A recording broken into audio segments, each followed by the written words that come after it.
அவ்வளோ பூ இருந்தது. அந்த பூவே வந்து கொஞ்சம் ப்ளூபெரி சைஸில் தான் இருக்கும், குண்டு குண்டாக இருக்கும், பார்க்கறதுக்கு ரொம்ப அழகாக இருக்கும். இதுதான் வந்து ப்ளூபெரியோட பூ. பார்க்குறதுக்கு வந்து ப்ளூபெரி சைஸ்லேயே அந்த மாதிரி தான் இருக்குது. கொஞ்சம் குண்டு குண்டாக இந்த மாதிரி கொத்து கொத்தாக இருக்கும். அதெல்லாம் போனதுக்கப்புறமா கொத்து கொத்தாக நிறைய ப்ளூபெரி இப்போ வந்து காய்ச்சிருக்கு. இன்னும் வந்து கொஞ்ச நாளுக்கு அப்புறமா கலர் வர ஆரம்பிக்கும், நம்ம வந்து யூஸ் பண்ணலாம். இந்த கிளஸ்டர் பெருசாயிட்டே போகுது.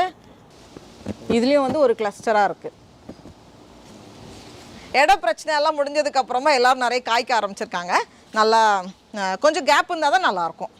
இது வந்து மல்பரி செடி. கட் பண்ணதுக்கப்புறமா அவ்வளவு சின்ன சின்னதாக நிறைய மல்பரி காய்ச்சிருக்கு. நம்ம பார்த்தோம்னா அவ்வளோ ஒரு இதுலேயும் வந்து நிறைய மல்பரி காய்ச்சிருக்கு. ஒரு சிலதில் வந்து கலர் வர ஆரம்பிச்சிருக்கு, லேசாக இப்போ தான் கலர் வர பார்க்குது.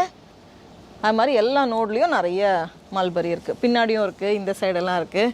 ஒரே குஷி தான் எனக்கு. அதனால் எல்லா வருஷமும் நம்ம வந்து லைட்டாக கட் பண்ணி விடணும். ஏன்னா ரொம்ப பெருசாகிடுச்சா நம்மளால் வந்து ஈஸியாக பறிக்க முடியாது. இதுதான் வந்து கரெக்டான ஹைட்டு, நம்ம பறித்து சாப்பிட்றதுக்கு வந்து கரெக்டாக இருக்கும். இதில் வந்து அப்பப்போ 1-2 பழம் கிடைக்கும். இன்றைக்கி வந்து கொஞ்சம் அதிகமாக கிடச்சிருக்கு. சில நாள் வந்து 1-2 அந்த மாதிரி கிடைக்கும்.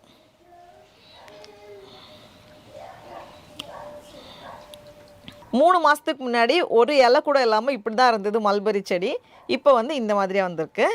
இது வந்து போன வருஷம் நம்ம கிராஃப்ட் பண்ணோம்ல, அந்த ஆரஞ்சு இது. இதில் வந்து அவ்வளவு காய் இந்த வருஷம் பிடிச்சிருக்கு. ஒரு 8 மாதம் போல் தான் இருக்கும்னு நினைக்கிறேன்ல. அதுக்குள்ளேயே வந்து இவ்வளவு வந்திருக்கு இதுலேருந்து.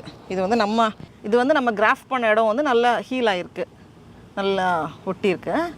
எல்லா லெமன் செடியிலையும் அப்புறமா வந்து ஆரஞ்சு செடியிலையும் வந்து சிட்ரஸ் மைனர் அப்படின்னு சொல்லிட்டு ஒன்று வரும், ஒரு பூச்சி. அது வந்துச்சு அப்படின்னா எல்லா இலையுமே கடிச்சு சாப்பிட்ரும். அப்புறமா வந்து செடி வளராது. அதனால தான் வந்து மருந்து அடிச்சுட்டு இருக்காங்க. இதில் வந்து என்னெல்லாம் மிக்ஸ் பண்ணியிருக்கோம் அப்படின்னா, வேப்ப எண்ணெய், அப்புறமா வந்து கொஞ்சம் பாத்திரம் தேய்க்கிற அந்த டிட்டர்ஜென்ட் இருக்கும்ல அது, அதுக்கப்புறமா தண்ணி, கொஞ்சம் உரம். அப்போ வந்து பூச்சியும் செத்துரும், அப்புறமா வந்து செடிகளுக்கும் நல்லா